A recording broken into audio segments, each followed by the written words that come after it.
నమస్తే, welcome to D news. నేను మీ ఆదిలక్ష్మి. బులెటిన్ల ముందుగా హెడ్లైన్స్. ఉత్తరాంధ్ర మణిహారం భోగాపురం అంతర్జాతీయ విమానాశ్రయాన్ని ప్రారంభించిన ప్రధాని నరేంద్ర మోదీ. స్వాగతం పలికిన CM Chandrababu, deputy CM Pawan Kalyan, కేంద్ర మంత్రి రామ్మోహన్ నాయుడు, రాష్ట్ర మంత్రి లోకేష్. ఒంగోలులో క్షణికావేశంతో యువకుడి దారుణ హత్య. మైనర్ బాలుడిపై కేసు నమోదు చేసి దర్యాప్తు చేస్తున్న పోలీసులు.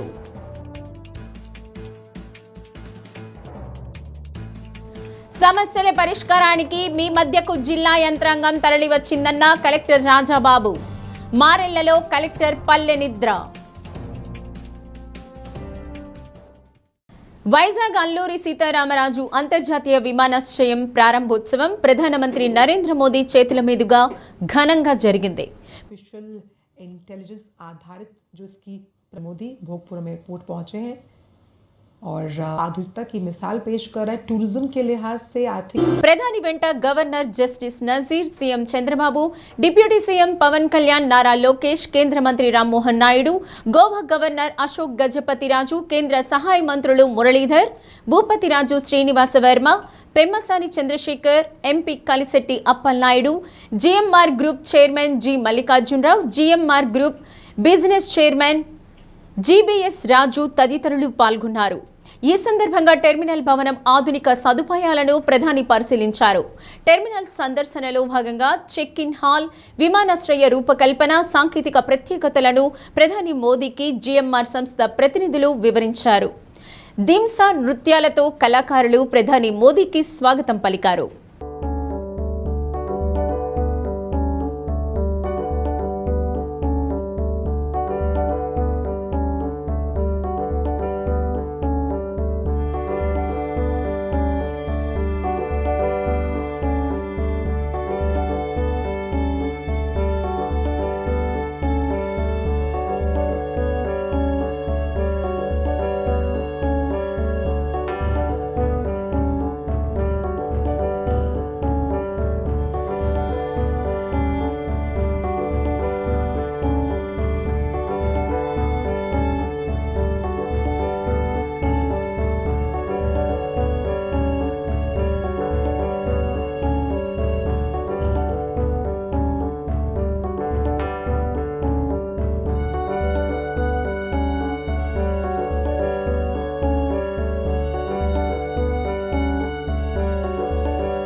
ఎన్నికలకు ముందు ఇచ్చిన హామీలను కూటమి ప్రభుత్వం నిజం చేసిందని ఎమ్మెల్యే దామచల జనార్దన్ 2 ఏళ్లలో నియోజకవర్గాన్ని ఎంతో అభివృద్ధి చేశారని టీడీపీ నాయకులు అన్నారు. కూటమి ప్రభుత్వ విజయాలపై ఒంగోలు 21వ డివిజన్ ధారావారి తోటలో కరపత్రాలు పంపిణీ చేసి పథకాల గురించి వివరించారు.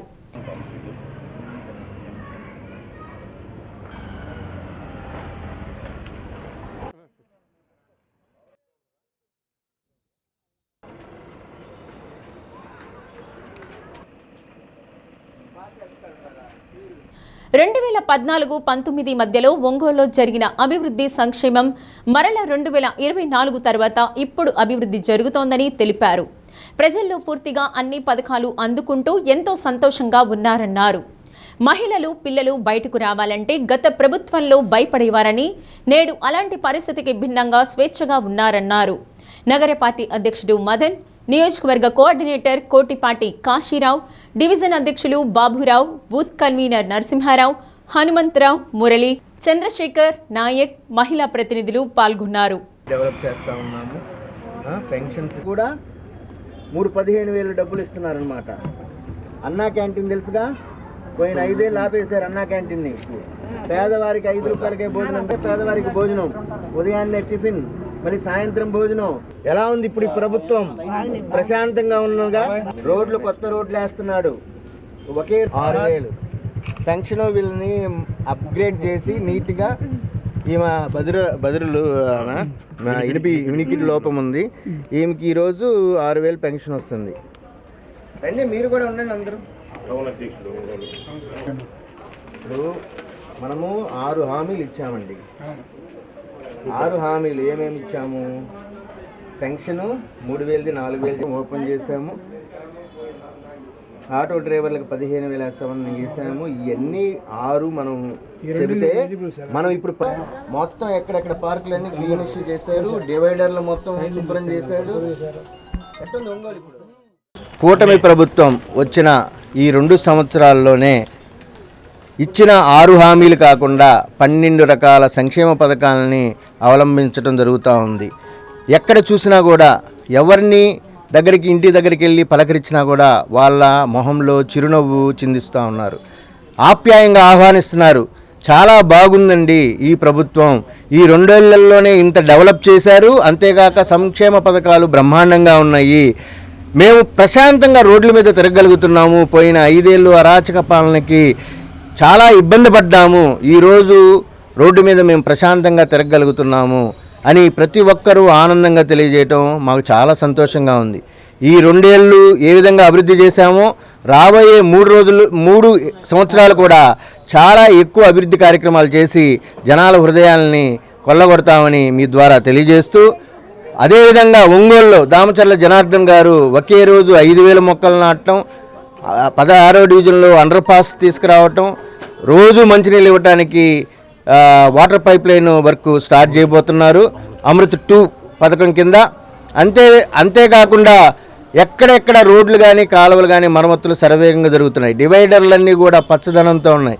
పార్కులన్నీ కూడా పోయిన 5 ఏళ్ళు భ్రష్టు పట్టిపోయి ఉంటే ఇప్పుడు ఈ 2 సంవత్సరాల్లోనే పార్కులన్నీ కూడా చాలా సుందరంగా తీర్చిదిద్ది అందరికీ అందుబాటులోకి తేవడం జరిగింది. ప్రజలకి చాలా ఆహ్లాదకరమైన వాతావరణం ఒంగోలులో తీసుకురావడం జరిగింది.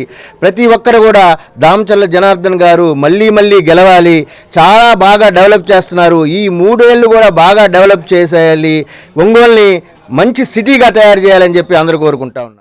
ఈ కార్యక్రమం యొక్క ముఖ్య ఉద్దేశం ఏంటంటే 2024 ఎలక్షన్లకు ముందు సూపర్ 6 అనే ఒక హామీ పత్రాన్ని ప్రజలకు ఏదైతే మేనిఫెస్టో రూపంలో ఎన్డీఏ కూటమి ప్రభుత్వం ఇచ్చిందో ఆ హామీలన్నింటినీ నెరవేర్చినాము.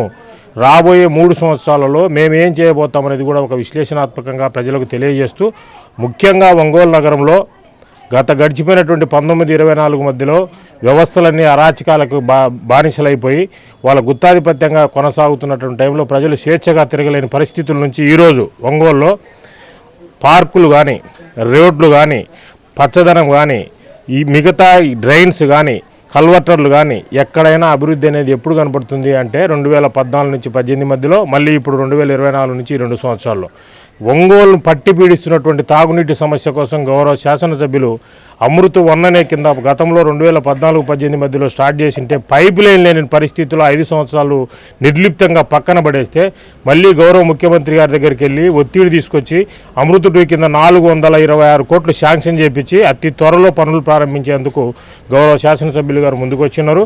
అదేవిధంగా గత ప్రభుత్వ హయాంలో టిడ్కోయిల కింద 500 రూపాయలు ఒక కేటగిరీ, 50,000 రూపాయలు ఒక కేటగిరీ, ₹1,00,000 కింద ఒక కేటగిరీ కింద 3 కేటగిరీలలో టిడ్కోయిలను శాంక్షన్ చేసింటే ఆ ప్రభుత్వం వాటన్నింటిని నిరుపయోగంగా మార్చేస్తే గౌరవ శాసనసభ్యులు గారు ఎమ్మెల్యే గారు అయిన వెంటనే ఆ టిడ్కోయిల మీద దృష్టి పెట్టి దానికి దగ్గర 180 కోట్లు శాంక్షన్ చేయించి రేపు దసరాకు ఎవరైతే ఎలిజిబిలిటీ లిస్టులో అప్పుడు లాటరీ దీపావళి కేటాయించబడ్డదో వాళ్ళందరికీ కూడా దసరా కానుకగా ఇళ్లలోకి గృహప్రవేశం చేయించబోతా ఉన్నాడు.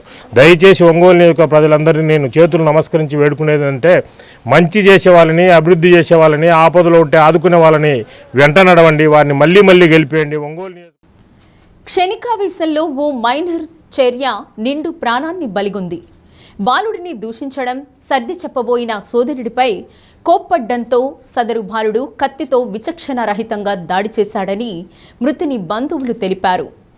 ఒంగోలు డీఎస్పీ రాయపాటి శ్రీనివాసరావు తెలిపిన వివరాల మేరకు ఒంగోలు రాజపానగల్ రోడ్డు 8వ లైన్లో మృతుడు 37 ఏళ్ల మేడపి విష్ణుమూర్తి మైనర్ బాలుడు ఎదురెదురు ఇళ్లలో నివసిస్తుంటారు. అయితే విష్ణుమూర్తి మద్యం సేవించినప్పుడల్లా దుర్భాషలాడుతుంటాడని బాలుడి తరపు బంధువులు అంటున్నారు. ఈ నేపథ్యంలో విష్ణుమూర్తి ఇంటి పై అంతస్తులోకి మైనర్ బాలుడు వెళ్లగా మాట పెరిగింది. ఇంతలో బాలుడి సోదరుడు రఫీ సర్ది చెబుతుండగా విష్ణుమూర్తి అతనిపై దాడి చేశాడని సమాచారం. ఆ సమయంలో మైనర్ బాలుడు తన ఇంట్లోకి వెళ్లి కత్తి తెచ్చి విష్ణుమూర్తిని విచక్షణారహితంగా 6 చోట్ల పొడవడంతో తీవ్ర రక్తస్రావమై రిమ్స్లో చికిత్స పొందుతూ మృతి చెందాడు. విష్ణుమూర్తి భార్య ఇచ్చిన ఫిర్యాదు మేరకు కేసు నమోదు చేసి దర్యాప్తు చేస్తున్నట్లు డీఎస్పీ తెలిపారు. 1 టౌన్ సిఐ వెంకటేశ్వరరావు ఫిర్యాదు తీసుకుని కేసు నమోదు చేశారు. మృతుడు విష్ణుమూర్తి గతంలో లాయర్పేట సాయిబాబా మందిరం వద్ద జరిగిన హత్య కేసులో నిందితుడని పోలీస్ రికార్డులో నమోదైంది.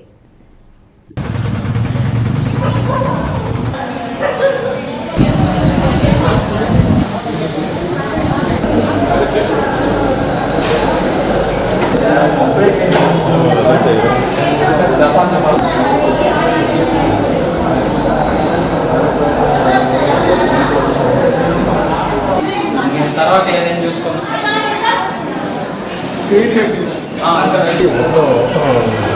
ఇటు ఉన్నాయి సార్.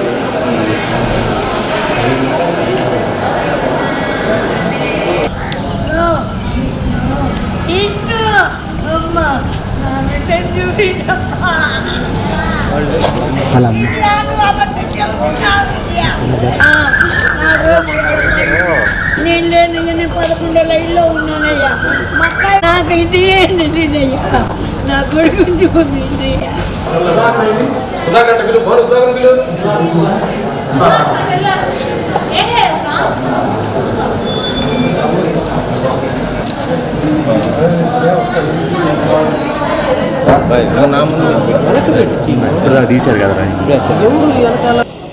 మనకు 1 టౌన్ పోలీస్ స్టేషన్ లిమిట్స్లో రాజా పాన్కాల్ రోడ్లో ఒక స్టాబ్ ఇన్సిడెంట్ జరిగింది. అంటే ఇద్దరు కూడాను డిసీజ్డ్ ప్లస్ స్టాబ్ చేసినటువంటి వ్యక్తులు ఇద్దరు కూడాను ఒకరొకరు ఇంటి ఎదురుగా ఉంటున్నటువంటి వ్యక్తులే. చనిపోయినటువంటి వ్యక్తి పేరు విష్ణుమూర్తి అని చెప్పేసి తెలిసింది. ఇంకా వివరాలు కలెక్ట్ చేస్తూ ఉన్నాం. అట్లాగనే స్టాబ్ చేసినటువంటి వ్యక్తి పేరు సిద్ధు అని చెప్పేసి తెలుస్తుంది. ఎందుకు జరిగింది, వీళ్ళ మధ్య ఘర్షణ ఎందుకు వచ్చింది ఏమిటి అన్నది ఇంకా పూర్తి వివరాలు తెలియదు. అది పూర్తి వివరాలు తెలుసుకున్న తర్వాత మళ్ళీ మీకు ఇన్ఫార్మ్ చేస్తాం. ఇవన్నీ ఏం తెలియదు. 4:30 జరిగింది. ఇప్పుడు అంతా గంటన్నరలో పూర్తి వివరాలు రావాలి అని అంటే రావు కదా. కొంచెం టైం తీసుకున్న తర్వాత నేను మళ్ళీ మీకు ఇన్ఫార్మ్ చేస్తాను. ప్రత్యేక వాహనాల్లో పూల సుబ్బయ్య వెలుగొండ ప్రాజెక్టు జంట సొరంగాల లోపలకు వెళ్లి టన్నెల్ బోరింగ్ మిషన్ తొలగింపు గ్యాంట్రీ పనులను మార్కాపురం జిల్లా కలెక్టర్ విజయ్ సునీత, జేసీ శ్రీనివాసులు పరిశీలించారు. పనుల పురోగతిని ప్రాజెక్టు అధికారులు వివరించారు.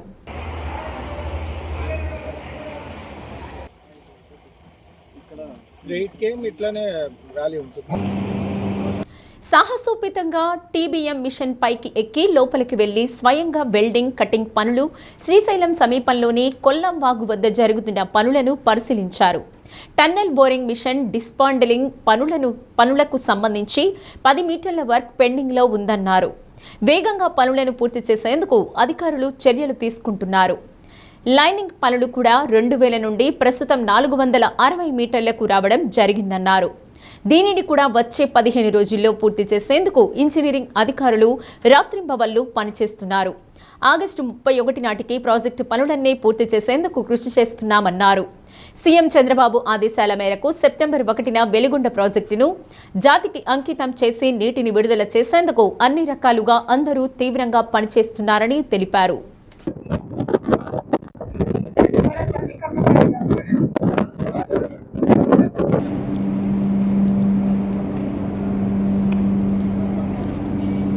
జాగ్రత్త, వెనక రాళ్ళు ఉన్నది.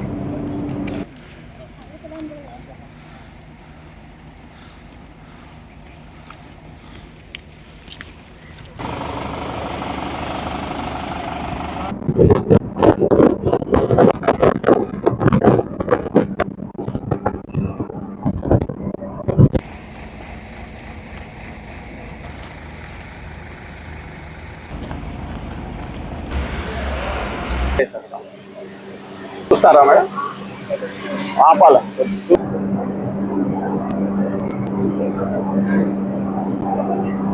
కాలనీస్ ఉన్నాయో వాటిలో కూడాను ఈ బేసిక్ కమ్యూనిటీస్ సంబంధించిన వర్క్స్, ఇన్ఫ్రాస్ట్రక్చర్ వర్క్స్ అన్నీ కూడా వేగంగా పురోగతిలో ఉన్నాయి. ముఖ్యంగా ఇవన్నిటినీ కూడా సత్వరమే పూర్తి చేసి ఇప్పటికే పరిహారం అందుకున్నటువంటి నిర్వాసితులను అక్కడికి తరలించడానికి కూడా ఏర్పాట్లు చేస్తున్నాం.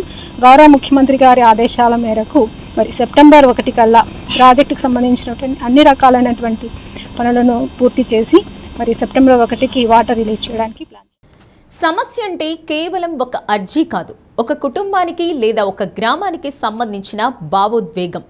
పరిష్కారం లభిస్తుందనే నమ్మకం. ఆ సమస్యల పరిష్కారానికి జిల్లా యంత్రాంగం మీ మధ్యలోకి వచ్చింది. ఆర్థికేతర సమస్యలకు ఖచ్చితంగా సత్వర పరిష్కారం చూపుతాం. ఆర్థికపరమైన సమస్యలను రాష్ట్ర ప్రభుత్వ దృష్టికి తీసుకువెళ్తామని కలెక్టర్ రాజాబాబు అన్నారు. ముండ్లమూరు మండలం మారెళ్ల గ్రామంలో కలెక్టర్ పల్లెనిద్ర చేశారు. గ్రామ స్థాయిలో ప్రజలతో ముఖాముఖి చర్చించి వారి సమస్యలను సత్వరం పరిష్కరించేందుకే పల్లెనిద్ర కార్యక్రమాన్ని చేపట్టినట్లు తెలిపారు. ప్రభుత్వం అమలు చేస్తున్న అభివృద్ధి సంక్షేమ కార్యక్రమాలను మెరుగైన జీవనోపాధి కోసం ఉపయోగించుకోవాలని సూచించారు. రాష్ట్ర ప్రభుత్వం ప్రతిష్టాత్మకంగా అమలు చేస్తున్న మనమిత్ర వాట్సాప్ సేవలు నిరుద్యోగ యువతకు ఉపాధి కల్పించే కౌశలం విపత్తుల సమాచారాన్ని క్షణాల్లో ప్రజలకు అందుబాటులో ఉంచి అవేర్ 2.0 ఆన్లైన్ పోర్టల్ గురించి స్వయంగా కలెక్టర్ ప్రజలకు అవగాహన కల్పించారు. గ్రామంలోని గర్భిణులతో ప్రత్యేకంగా మాట్లాడారు. తల్లి బిడ్డ ఆరోగ్యానికి రాష్ట్ర ప్రభుత్వం అధిక ప్రాధాన్యం ఇస్తున్నట్లు చెప్పారు. గ్రామంలో తాగునీటి సమస్యకు శాశ్వత పరిష్కారం చూపాలని కోరారు. ఎస్సీ కాలనీలో డ్రైనేజీ వ్యవస్థ సరిగా లేదని, రోడ్లు కావాలని, స్కూల్ ప్రాంగణంలో నిర్మించిన షాపులు కేటాయిస్తే పలువురికి ఉపాధి లభిస్తుందన్నారు. ప్రస్తుతం పట్టా భూమిని శ్మశానంగా వినియోగించుకుంటున్నామని, అధికారికంగా శ్మశానం కేటాయించాలని కోరారు. పేదలు సాగు చేసుకుంటున్న ప్రభుత్వ భూమిని వారికి అసైన్మెంట్ చేయాలని విజ్ఞప్తి చేశారు. కలెక్టర్తో పాటు వివిధ శాఖల జిల్లా స్థాయి అధికారులు ముండ్లమూరు మండలం అన్ని గ్రామాల్లో పర్యటించడంపై గొట్టిపాటి లక్ష్మి సంతోషం వ్యక్తం చేశారు. అధికార యంత్రాంగం మొత్తం క్షేత్రస్థాయిలో పర్యటించడం వలన తమ సమస్యలు పరిష్కారం అవుతాయనే విశ్వాసం ప్రజల్లో పెరిగిందన్నారు. ZP CEO Chiranjeevi, DPO Anupama, స్వర్ణ గ్రామ, స్వర్ణ వార్డు సచివాలయాల జిల్లా అధికారి వెంకటేశ్వరం, ఆర్డీఓ విజయజ్యోతి, వివిధ శాఖల అధికారులు పాల్గొన్నారు. ప్రతి నెల 1వ తేదీన పంపిణీ చేసే ఎన్టీఆర్ భరోసా పెన్షన్ల పంపిణీ కార్యక్రమాన్ని దర్శి మండలం సందువారిపాలెంలో Ongole MP Magunta Srinivasulareddy, collector Rajababu, Darsi Telugudesam party నియోజకవర్గ ఇన్ఛార్జ్ డాక్టర్ గొట్టిపాటి లక్ష్మీలు ప్రారంభించారు. పెన్షన్ పంపిణీ కార్యక్రమం పండుగ వాతావరణంలో జరిగింది. లబ్ధిదారులతో ఆప్యాయంగా మాట్లాడి ఆర్థిక సహాయం అందజేశారు. సీఎం చంద్రబాబు పెన్షన్లు పంపిణీ చేయమని పంపించారని మాగుంట శ్రీనివాసులరెడ్డి తెలిపారు. పేదల సంక్షేమానికి ప్రభుత్వం అధిక ప్రాధాన్యం ఇస్తున్నట్లు కలెక్టర్ తెలిపారు. అర్హులందరికీ అందిస్తామని తెలిపారు. డిఆర్డీఏ పీడీ నారాయణ, ఇతర అధికారులు, ప్రజాప్రతినిధులు, టీడీపీ నాయకులు పాల్గొన్నారు.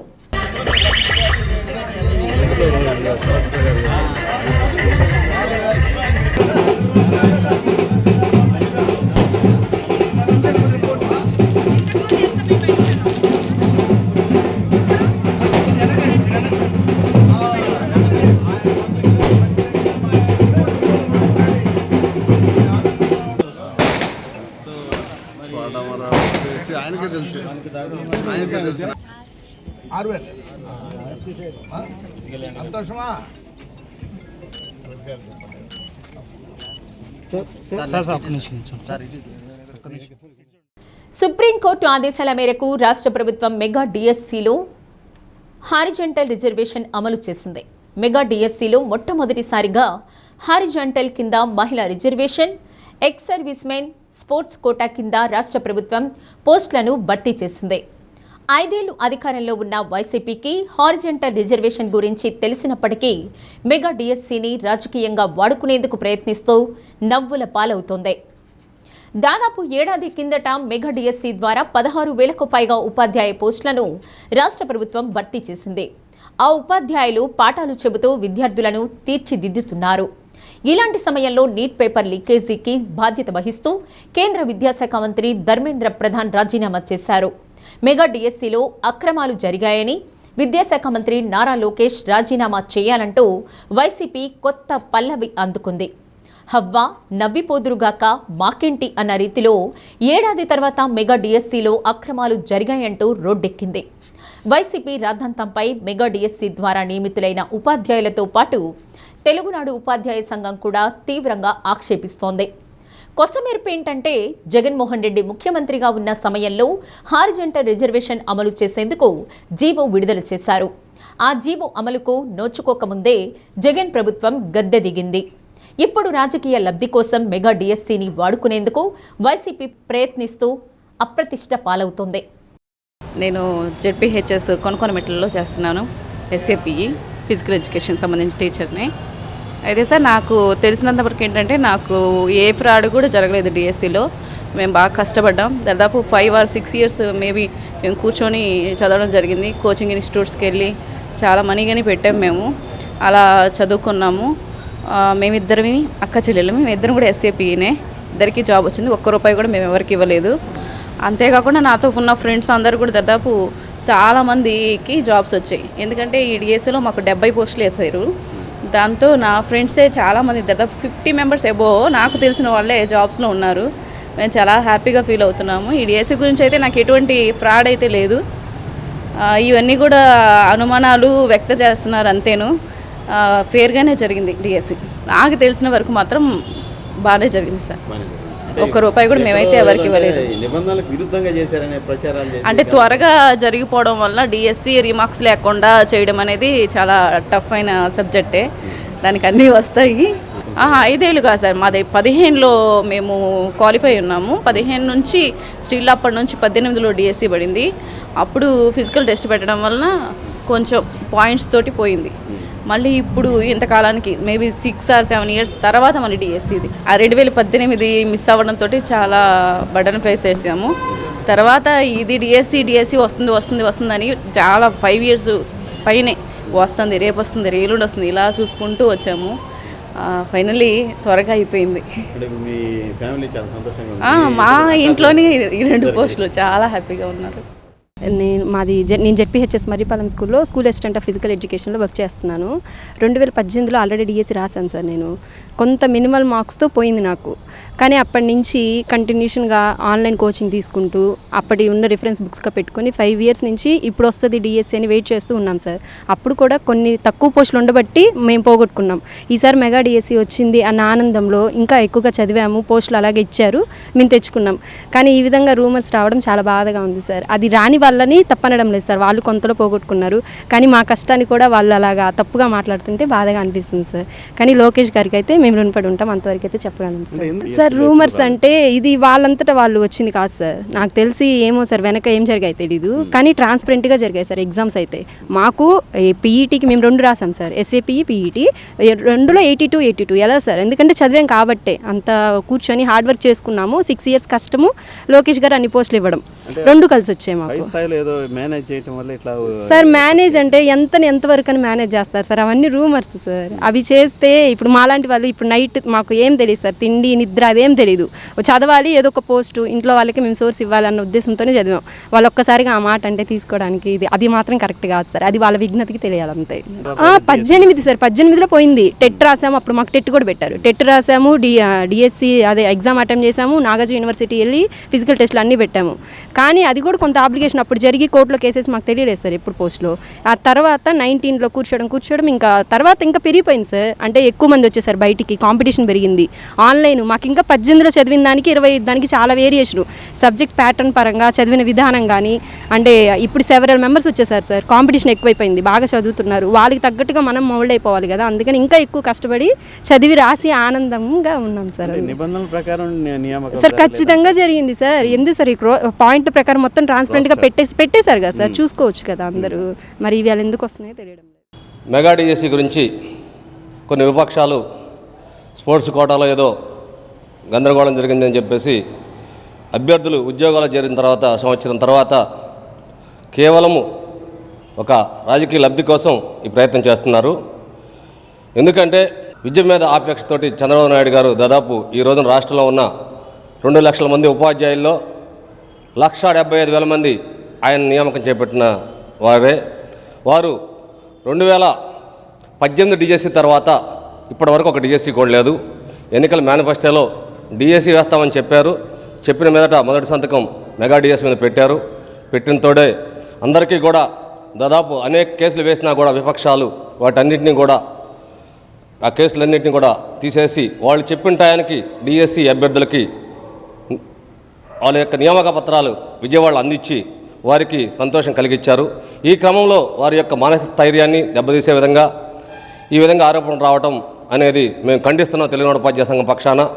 ముఖ్యంగా ఈ వర్టికల్ రిజర్వేషన్, హారిజాంటల్ రిజర్వేషన్లు అనేవి రాజ్యాంగము మరియు సుప్రీంకోర్టు కల్పించిన హక్కులు. గతంలో వర్గాల పరంగా వర్టికల్ రిజర్వేషన్స్ ఉండేవి. తర్వాత హారిజాంటల్ రిజర్వేషన్ కల్పించమని సుప్రీంకోర్టు తీర్పు ఇచ్చిన దరిమిలా అన్ని రాష్ట్ర ప్రభుత్వాలు హారిజాంటల్ రిజర్వేషన్ కోసం ప్రయత్నం చేస్తున్న క్రమంలో గత జగన్మోహన్ రెడ్డి గారి ప్రభుత్వం కూడా జీవో నెంబర్ 77 ద్వారా హారిజాంటల్ రిజర్వేషన్ ఇవ్వాలని చెప్పేసి జీవో ఇచ్చింది. దానికి అనుగుణంగా గ్రూప్ 1, గ్రూప్ 2 నోటిఫికేషన్లు వచ్చాయి. తర్వాత ఈ డిఎస్సి హారిజాంటల్ రిజర్వేషన్తో వచ్చిన మొదటి డిఎస్సి చంద్రబాబు నాయుడు గారు వేసిన డిఎస్సి. ఇందులో హారిజాంటల్ రిజర్వేషన్లో ముఖ్యంగా 4 రకాల ఉద్యోగాలు పూర్తి చేస్తున్నారు. మహిళా రిజర్వేషను, ఎక్స్ సర్వీస్ మెన్ను, తర్వాత స్పోర్ట్స్ కోటా 3%, 2% 3% పెంచారు. స్పోర్ట్స్ని బాగా ఆంధ్రప్రదేశ్లో పెంచే ఉద్దేశంతో. తర్వాత అందులో భాగంగా కేంద్ర ప్రభుత్వం నిర్ణయించిన అంశాలు, అదేవిధంగా భారత ఒలింపిక్ సంఘం నిర్ణయించిన అంశాలు, గేములని, స్పోర్ట్స్నే ఈ యొక్క స్పోర్ట్స్ కోటాలు ఫిల్ చేశారు. వారు చెప్తున్న బ్రిడ్జ్ గేమ్ కూడా కేంద్ర ప్రభుత్వము వారు నిర్ణయించిన గేమే. ఈ బ్రిడ్జ్ గేమ్ అనేది నాకు తెలిసిన పరిధిలో ఆంధ్రప్రదేశ్ డిఎస్సిలో, మెగా డిఎస్సిలో ఒక్క అభ్యర్థి కూడా నాకు తెలిసిన పరిజ్ఞానం మేరకు ఒక్కరు కూడా లేరు. కానీ కామెడీగా బ్రిడ్జ్ గేమ్ అని చెప్పేసి దాన్ని ఇవాళ వాళ్ళు చేయటం అనేది కొంచెం సటరికల్గా ఉంది. అది రెండోది ఏంటంటే ఈ అంశాలు మొత్తం కూడా స్పోర్ట్స్ కోటాలో 59 అంశాలు ఉన్నాయి. 59 గేమ్లు కూడా మనకి వాటి గురించి దాదాపు 50 గేమ్లు దాదాపు ఎవరికి తెలియకపోవచ్చు కూడా. అటువంటి గేమ్స్ని ప్రోత్సహించే ఉద్దేశంతో ఈ ఆటలను ప్రవేశపెట్టారే కానీ ఇది పేకాటానికి కాదండి. దీన్ని ఈ విధంగా వాళ్ళు సంవత్సరం తర్వాత ఎత్తుకోవడం చేయడం దుర్మార్గము. దీన్ని మేము తెలుగునాడు ఉపాధ్యాయ సంఘం ఖండిస్తున్నాము. ఇది కేవలము లోకేష్ బాబు విద్యాశాఖని బాగా ముందుకు నడిపిస్తున్న క్రమంలో ఆంధ్రప్రదేశ్ రాష్ట్రంలో ఉన్న డిఎస్సి అభ్యర్థులందరికీ కూడా తెలిసిన విషయమే. కాబట్టి ఇటువంటి ప్రయత్నాలు మానుకొని విద్యాభివృద్ధికి సహకరించమని కోరుతున్నామండి. Thank you very much. ఒక్క అభ్యర్థి కూడా మేము నష్టపోయామని కోర్టు మెట్లు ఎక్కలేదు. కేవలము ఆ యొక్క డిఎస్సికి సంబంధం లేని కొన్ని రాజకీయ శక్తులు వాళ్ళ యొక్క ప్రయత్నం తప్పించి మేము నిజంగా నష్టపోయామని ఒక్క అభ్యర్థి కూడా ఇంతవరకు కోర్టు మెట్లు ఎక్కడం కానీ ఏమీ జరగలేదు. కాబట్టి ఇది రాజకీయంగానే ప్రజలు గ్రహిస్తున్నారు. కాబట్టి దీన్ని ఎవరూ పట్టించుకోవాల్సిన అవసరం లేదు. చీమకుర్తి మండలం దేవరపాలెంలో Santhanuthalapadu MLA BN Vijay Kumar TDP నాయకులతో కలిసి ఇంటింటికి టీడీపీ కార్యక్రమం నిర్వహించారు. వర్షం పడుతున్నా గొడుగులు వేసుకుని గృహాలను సందర్శిస్తూ కరపత్రాలు పంచారు.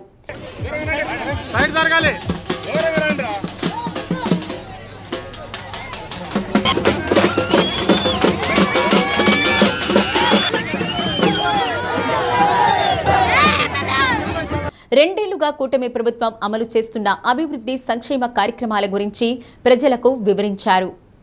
అందరి జీవన ప్రమాణాలు మెరుగుపరచడమే లక్ష్యంగా సీఎం చంద్రబాబు అనేక కార్యక్రమాలు అమలు చేస్తున్నారని చెప్పారు. ప్రభుత్వం చేపట్టిన అభివృద్ధి పనులు ప్రజల జీవన ప్రమాణాలను మెరుగుపరిచేలా ఉన్నాయని పేర్కొన్నారు.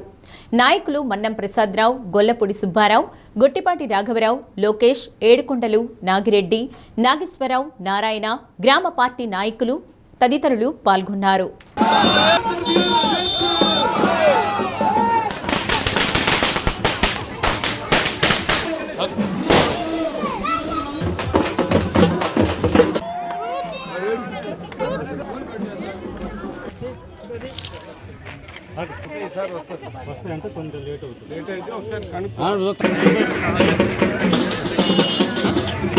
నేను ముఖ్యంగా చెప్పేది ఏంటిదంటే కూటమి ప్రభుత్వం వచ్చిన తర్వాత చాలా ఆర్థిక ఇబ్బందులు ఉన్నాయి.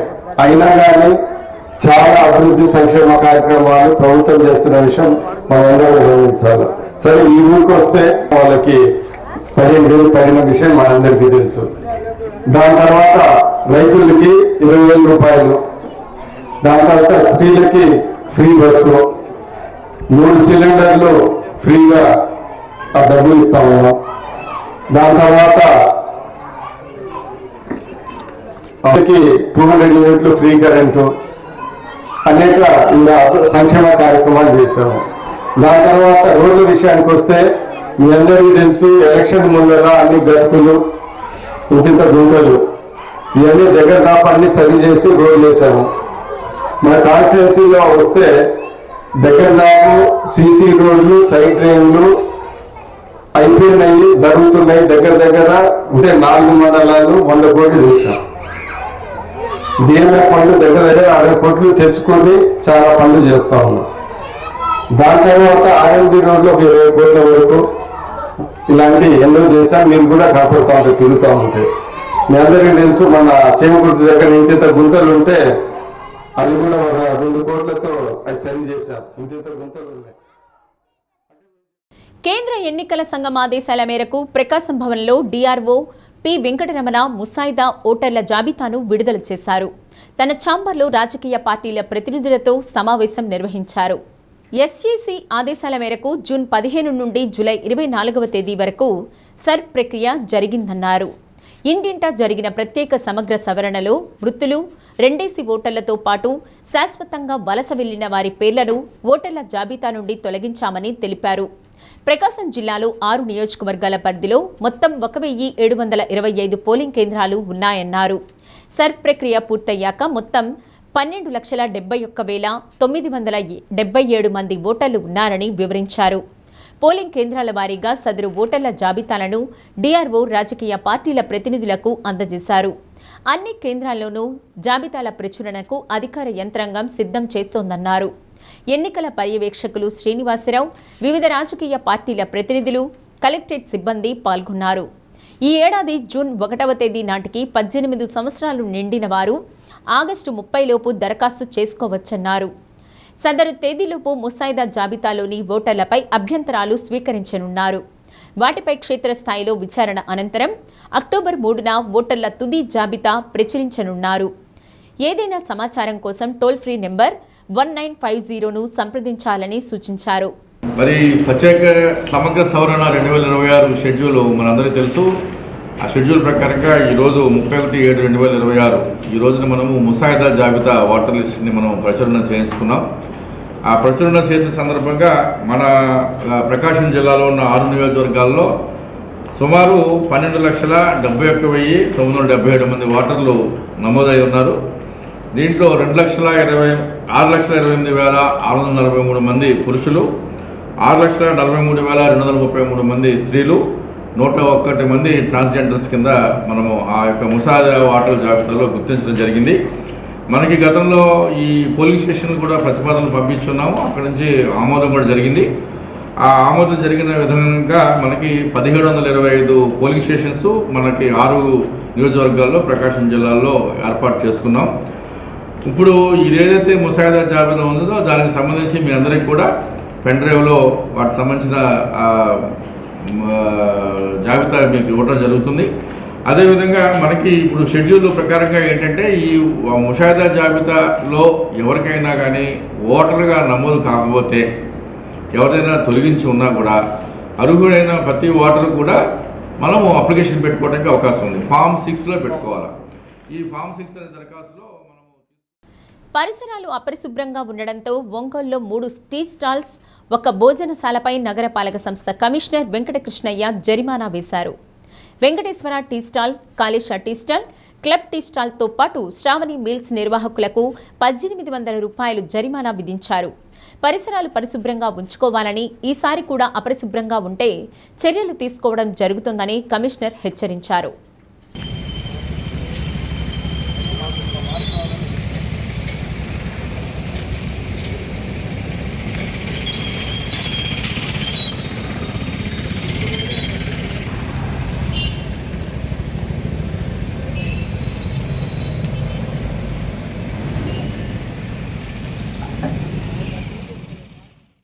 మార్కాపురం జిల్లా కలెక్టర్ విజయ్ సునీత మానవత్వాన్ని చాటుకున్నారు. దొర్నాల మండలం పూలసుబ్బయ్య వెలిగొండ ప్రాజెక్టు పనులను పరిశీలించి తిరిగి వస్తున్న సమయంలో కొత్తూరు సమీపంలో ద్విచక్ర వాహనం ఢీకొని ఓ మహిళ గాయాలతో రోడ్డుపై పడి ఉండగా కలెక్టర్ వెంటనే స్పందించారు. తన కాన్వాయ్లో ముందుగా వెళుతున్న దొర్నాల పోలీసులను వెంటనే సహాయక చర్యలు చేపట్టాలని ఆదేశించారు. కలెక్టర్ ఆదేశాలతో పోలీసులు క్షణాల్లో సంఘటనా స్థలానికి చేరుకుని బాధితురాలిని పోలీస్ జీప్లో సురక్షితంగా తరలించారు. అనంతరం మార్గమధ్యంలో వచ్చిన 108 అంబులెన్స్లో కలెక్టర్ స్వయంగా బాధితురాలిని ఎక్కించి దొర్నాల ప్రభుత్వ ఆసుపత్రికి తరలించేలా చర్యలు తీసుకున్నారు. కలెక్టర్ చొరవతో పాటు పోలీసుల వేగవంతమైన స్పందనపై స్థానికులు అభినందనలు తెలుపుతున్నారు.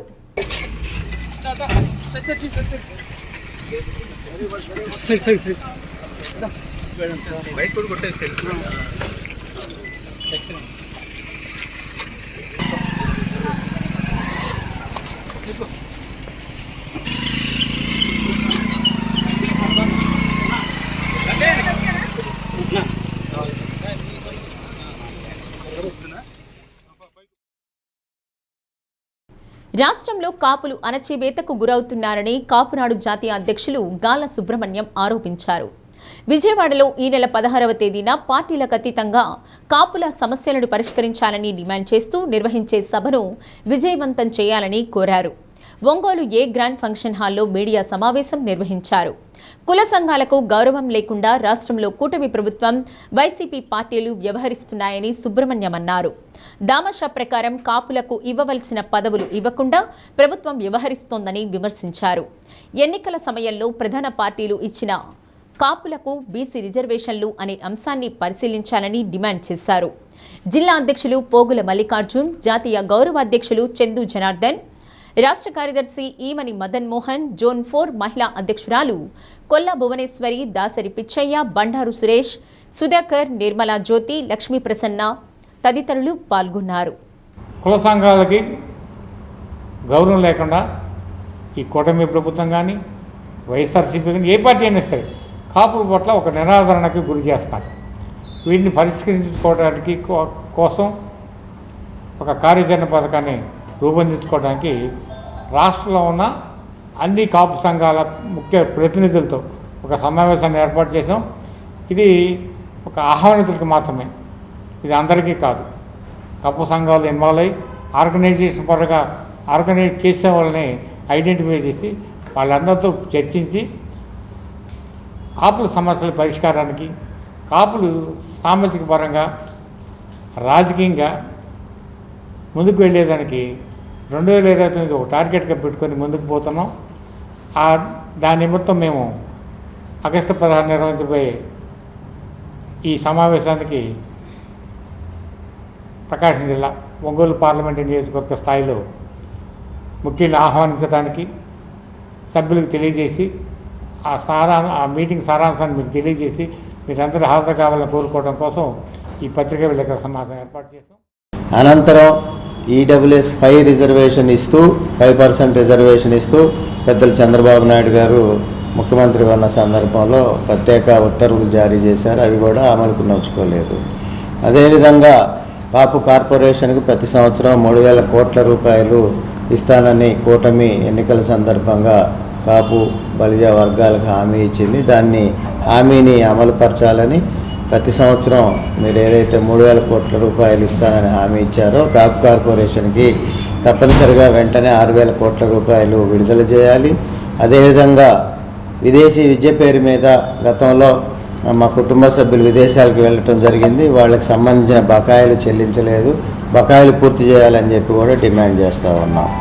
అదేవిధంగా కాపు భవనాలకు సంబంధించిన నిర్మాణంలో పూర్తి చేస్తామని ముందుగా కాపునాడు ఒంగోలు కాపునాడుకి సంబంధించి కమిటీ సమావేశానికి విచ్చేసినటువంటి జాతీయ కాపునాడు అధ్యక్షులు గాల సుబ్రహ్మణ్యం గారికి, అలాగే చందు జనార్దన్ గారికి హృదయపూర్వక స్వాగత సమాంజలి తెలియజేసుకుంటా ఉన్నాం. పెద్దలు మాట్లాడారు అన్ని విషయాల గురించి.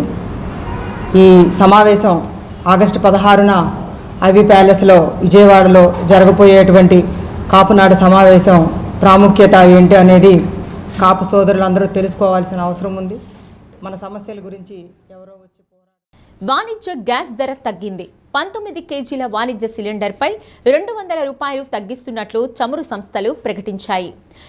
ఫిబ్రవరిలో పశ్చిమాసియా ఘర్షణలు ప్రారంభం కావడంతో సరఫరా అంతరాయాల వల్ల ఇంధన ధరలు భారీగా పెరిగిన సంగతి తెలిసిందే. అయితే ఇటీవల కాలంలో ప్రభుత్వం ధరలను కాస్త తగ్గిస్తూ వస్తోంది. జూలైలో ఈ సిలిండర్ ధరలను 183 రూపాయలు తగ్గించిన సంగతి తెలిసిందే. తాజా నిర్ణయంతో ఢిల్లీలో ఒక వాణిజ్య సిలిండర్పై 202 మేర తగ్గింది. 2728 రూపాయలకు చేరింది. గృహ వినియోగ అవసరాలకు ఉపయోగించే 14 కేజీల సిలిండర్ ధరలో మాత్రం ఎలాంటి మార్పు లేదు. ఉద్రిక్తతల సమయంలో హోటళ్లు, రెస్టారెంట్ల వంటి వాణిజ్య వినియోగదారులకు వంట గ్యాస్ సరఫరాపై ప్రభుత్వం ఆంక్షలు విధించిన సంగతి తెలిసిందే. వాటిని జూన్లో ఎత్తివేసింది. యుద్ధ సంక్షోభానికి ముందున్న స్థాయికి సరఫరాల్ని పునరుద్ధరించింది. ఆ క్రమంలోనే ధరలు తగ్గుదల కనిపిస్తోంది. పొదిలిలో గంజాయి విక్రయిస్తున్న కేసులో 3 వ్యక్తులను అరెస్ట్ చేసినట్లు పొదిలి సీఐ ఎం రాజేష్ కుమార్ తెలిపారు.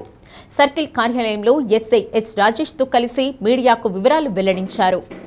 అందిన సమాచారం మేరకు పొదిలి అడ్డరోడ్డులో వాహనాల తనిఖీలు చేపట్టగా కొనకలమిట్ల మండలం పెదారికట్లకు చెందిన వద్దిపోగు నరసింహ, వద్దిపోగు ప్రతాప్లు అనుమానాస్పదంగా కనిపించడంతో అదుపులోకి తీసుకుని విచారించామన్నారు. వారి వద్ద 190 గ్రాముల గంజాయి లభ్యమైనట్లు తెలిపారు. వాటిని చిన్న చిన్న ప్యాకెట్లుగా ఉంచి విక్రయిస్తున్నట్లు గుర్తించామన్నారు. సాయి అనే వ్యక్తి నుండి గంజాయిని తెచ్చామని నిందితులు చెప్పడంతో పొదిలిలో ఉన్న అతన్ని కూడా పోలీసులు అదుపులోకి తీసుకున్నారు. అతని వద్ద నుండి కిలో 200 గ్రాములు గంజాయిని స్వాధీనం చేసుకున్నట్లు తెలిపారు. 3 నిందితులపై కేసు నమోదు చేసి కోర్టులో హాజరుపరచనున్నట్లు తెలిపారు. సాయంత్రం అరౌండ్ 5 o'clock అప్పుడు వెహికల్ చెకింగ్ చేస్తా ఉంటే ఒక 2 వ్యక్తులు గాంజా ప్యాకెట్స్ క్యారీ చేస్తున్నారని చెప్పేసి రాబడిన సమాచారం మేరకు అక్కడికి వెళ్ళి నిందితులైన ఈ నరసింహ, ప్రతాప్ అనే వాళ్ళిద్దరిని అదుపులోకి తీసుకోవడం, వాళ్ళ దగ్గర నుంచి ఒక సుమారు 190 గ్రాముల ఈ గాంజా సీజ్ చేయడం జరిగింది.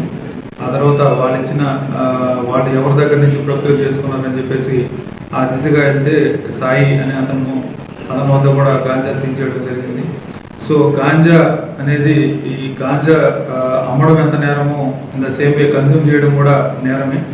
ఈ సందర్భంగా అందరికీ తెలియజేయడం ఏంటంటే ఎవరైనా గాంజా కన్జ్యూమ్ చేస్తున్నారని చెప్పేసి మీ దృష్టికి వచ్చి మాకు ఇన్ఫర్మేషన్ ఇచ్చినా కూడా వాళ్ళు కూడా అదుపులోకి తీసుకొని వాళ్ళకు కూడా ఈ గాంజా టెస్టింగ్ కిట్స్ అనేటివి కూడా బయోచెక్ అనేటివి కూడా వచ్చినాయి. ఆ విధంగా కిట్ ద్వారా కూడా చెక్ చేసి కన్జ్యూమ్ చేయడం కూడా నేరం కాబట్టి వాళ్ళకి మనం కౌన్సిలింగ్ చేసి. పద్మభూషణ్ ప్రముఖ సినీ నటి, రచయిత్రి, గాయకురాలు భానుమతి రామకృష్ణ 101వ జయంతి సందర్భంగా వివిధ పోటీలు నిర్వహిస్తున్నట్లు నిర్వాహకులు డాక్టర్ దాసరి కృష్ణారావు తెలిపారు.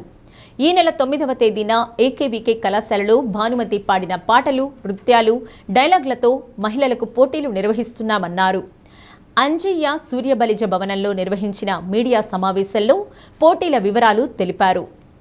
15 నుండి 30 సంవత్సరాలు, 31 నుండి ఆ పైన వయసు వారికి 2 గ్రూపులు ఏర్పాటు చేశామన్నారు. ప్రతి విభాగంలో మొదటి బహుమతి 5,000, రెండవ బహుమతి 3,000, మూడవ బహుమతి 2,000 అందజేస్తామన్నారు. సెప్టెంబర్ 7వ తేదీ భానుమతి జయంతి సందర్భంగా బహుమతులు అందజేస్తామన్నారు.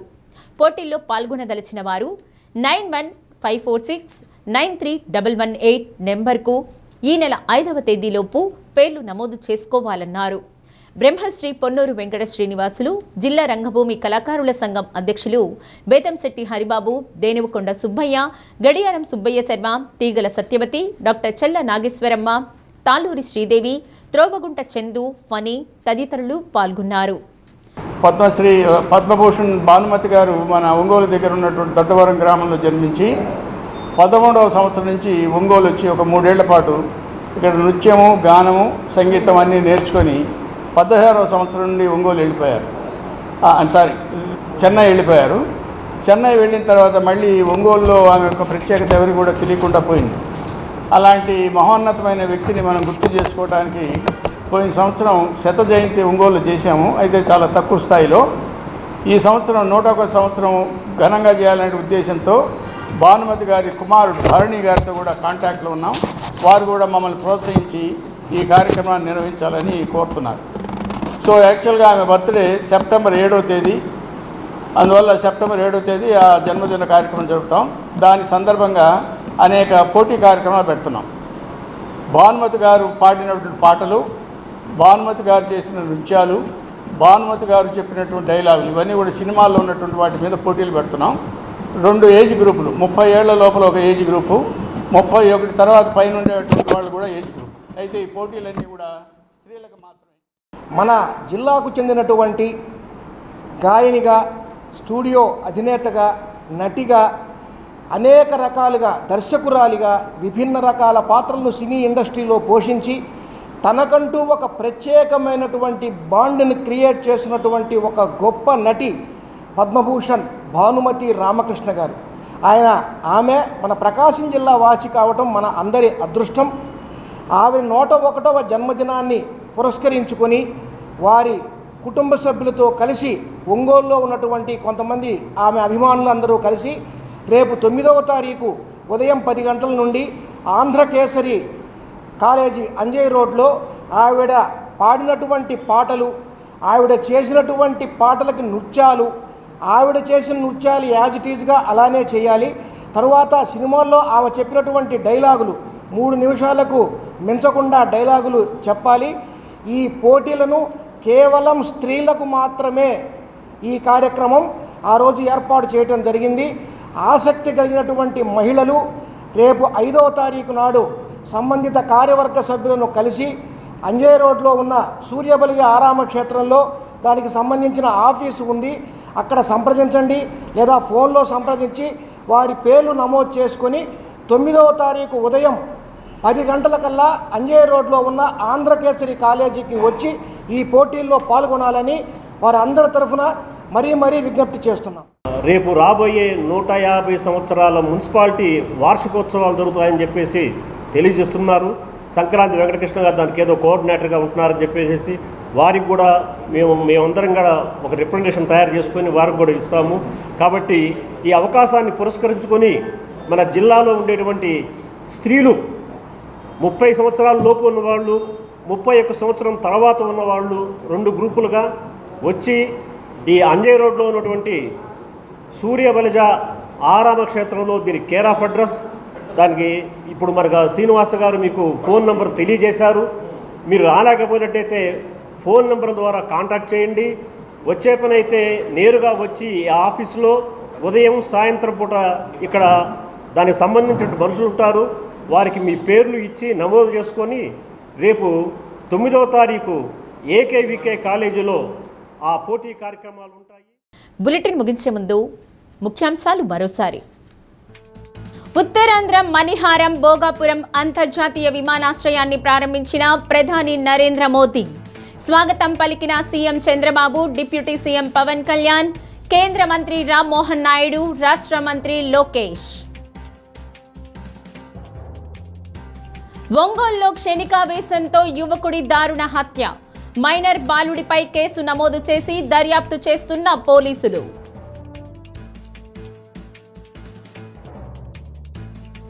సమస్యల పరిష్కారానికి మీ మధ్యకు జిల్లా యంత్రాంగం తరలివచ్చిందన్న కలెక్టర్ రాజాబాబు. మారెళ్లలో కలెక్టర్ పల్లె నిద్ర. డి న్యూస్లో నేటి మాట. అడ్డంకులు నీ ప్రయాణాన్ని ఆపడానికి రావు, నువ్వెంత బలవంతుడివో ప్రపంచానికి చూపించడానికి వస్తాయి.